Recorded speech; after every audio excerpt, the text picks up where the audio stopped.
They laughed at her worn-out shoes. They rolled their eyes at her old coat. A rich woman in first class told her to know her place. Nobody knew this quiet woman in economy seat 34C was about to make that entire cabin regret every single word. This is her story. If you believe karma always finds its way back, hit subscribe right now because this story proves it. Let's begin. My name is Holden Beckett. I've worked the gate at this airport for almost 11 years. You see a lot of people in this job, rich ones, tired ones, scared ones, but nothing prepared me for what I witnessed on a Tuesday morning that started like any other. I was standing near gate 22 when she walked in, an older woman, maybe in her 50s, carrying a handbag that's seen better decades. Her coat was thin for the weather. She moved slow, careful, like someone who'd learned not to draw attention to herself. I didn't know her name yet. I'd learn it soon enough, and so would everyone else on that flight. She boarded early, economy seat 34C, window side. She sat down, folded her hands, and stared out at the tarmac like she was somewhere else entirely. In her lap, she held something, small, a photograph, tucked inside a worn plastic sleeve. I noticed her thumb tracing its edge, over and over, like a habit she couldn't quit. Then came the others, 3 of them, loud before they even reached the jet bridge. A man in a tailored suit, phone pressed to his ear, barking orders like the world owed him patience. 2 more behind him, laughing at something on the screen. I'd later learn his name, Randall Voss, hedge fund, the kind of man who measured people by the price tag on their shoes. His briefcase didn't fit the overhead bin near her row, and instead of just moving it, he turned to her. "This is why they shouldn't let people like this fly with people like us," he said, not even quietly, loud enough for the whole cabin to hear. She didn't argue, didn't even look up right away. She just smiled, tired, small, almost like she'd heard worse, much worse. I remember thinking, that's strange. Most people would have said something, defended themselves. But she just sat there, calm, like a woman who already knew how this story would end. I tried to step in once, told him to lower his voice. He barely glanced at me. "Mind your business," he said. "We're not talking to you." So I backed off, because that's the job. You keep the peace, you don't create waves. But watching her, watching the way her eyes followed him down the aisle, I couldn't shake the feeling that something was coming, something none of us saw yet. I just didn't know how big it would be. The flight settled into that dull hum somewhere over the clouds, and I thought maybe the worst was over. I was wrong. Priscilla, one of Randall's colleagues, raised her champagne glass and laughed loud enough for rows around her to hear. "People like her flying budget while we're up here, it's almost funny," she said, not even glancing back to check who might listen. Bertram, the 3rd one, pulled out his phone, aimed it right at her coat. "This is going straight on my page," he said, grinning like he'd found free entertainment.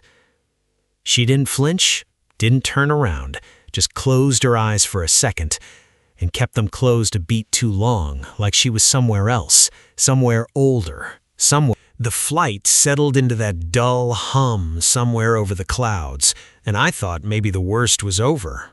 I was wrong. Priscilla, one of Randall's colleagues, raised her champagne glass and laughed loud enough for rows around her to hear. "People like her flying budget while we're up here, it's almost funny," she said, not even glancing back to check who might listen. Bertram, the 3rd one, pulled out his phone, aimed it right at her coat.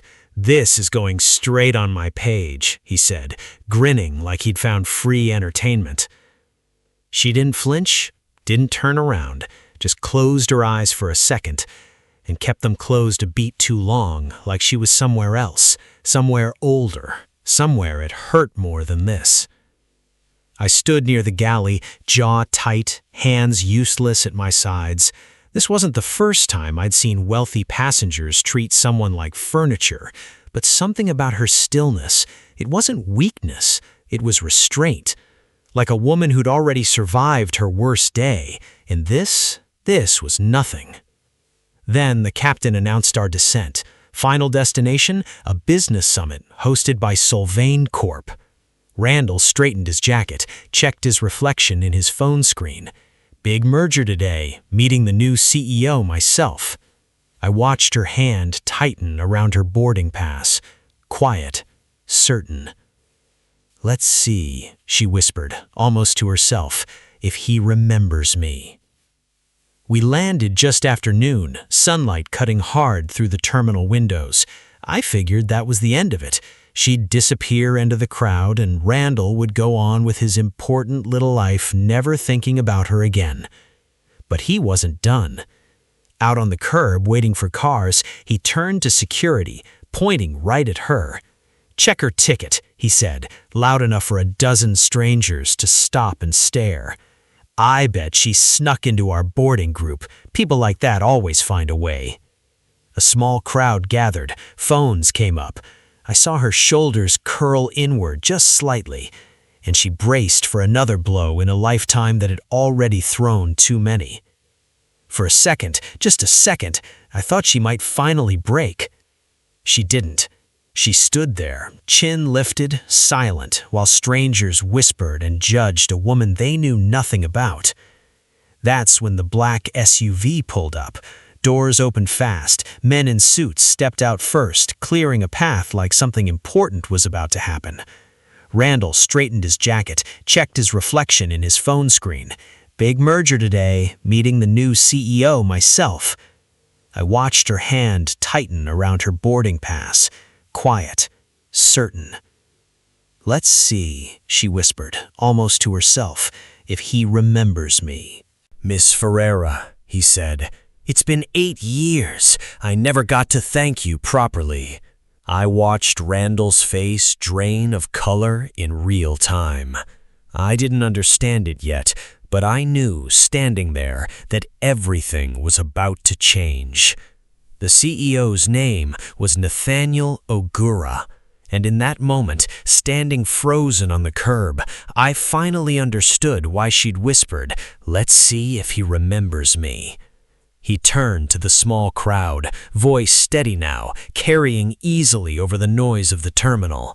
8 years ago," he said, "I was a junior engineer at a company that stole this woman's work, her design, her code, her years of research." He paused, looking at Odalis like he still couldn't believe she was standing there. "They pushed her out, buried her name, and I watched it happen and said nothing until now." Randall's mouth opened, then closed. "Wait, this is," he stammered, but nothing more came out. Nathaniel finally looked at him, cold, direct. "Your firm," he said, "the one trying to acquire Sylvain Corp this week, is the same firm that destroyed her career and called it a restructuring." Gasps rippled through the crowd. Phones that had been filming her earlier now turned toward him. "This merger is canceled," Nathaniel said flatly. "I don't do business with people who destroy the ones who build everything worth having." Randall's face had gone pale, his voice barely a whisper. "You can't just—" "I just did." I stood there, stunned, watching a man who'd mocked her 20 minutes ago, now shrinking in front of everyone he tried to impress. I have to admit, karma, I realized, doesn't always shout. Sometimes it just shows up, right on time. The crowd hadn't even settled before phones started buzzing. That video Bertram filmed earlier, the one mocking her coat, laughing at her shoes, someone in the terminal had already found it, tagged the airline, tagged the conference. It was spreading fast, the way ugly things do when people finally have a reason to look closely. Bertram's own phone lit up in his hand. I watched the color drain from his face as he read something, then looked up, panicked. "They're saying my firm's dropping the sponsorship," he muttered, mostly to himself. Priscilla wasn't laughing anymore. She'd gone quiet, scrolling, her champagne confidence from the flight completely gone. This can't be real," she said, more to the phone than to anyone standing there. Randall tried one last time to fix it, stepped toward Nathaniel, hand out, voice suddenly softer. "Let's talk about this, privately. We can still—" Nathaniel didn't take his hand, didn't even slow down. "You had years to make this right. You chose silence instead. Now, silence is choosing you back." I'd never seen a man's whole world collapse in under 2 minutes, but that's exactly what I watched. His phone rang over and over, board members probably, and he just stood there, frozen, staring at the woman he'd called people like her barely an hour ago. She hadn't said a single word. She hadn't needed to. Nathaniel finally turned back to her, and something in his face softened completely. He reached out, gently, like he was almost afraid she'd disappear. "Come inside," he said. "Please, you shouldn't be standing out here another second." She hesitated, just for a breath, then let him lead her through the doors, past the same people who'd stared at her like she didn't belong 20 minutes earlier. Now they parted like water, whispering her name like they'd known it all along. Inside, cameras from the conference caught the moment. Nathaniel didn't take her to some quiet corner to spare her the attention.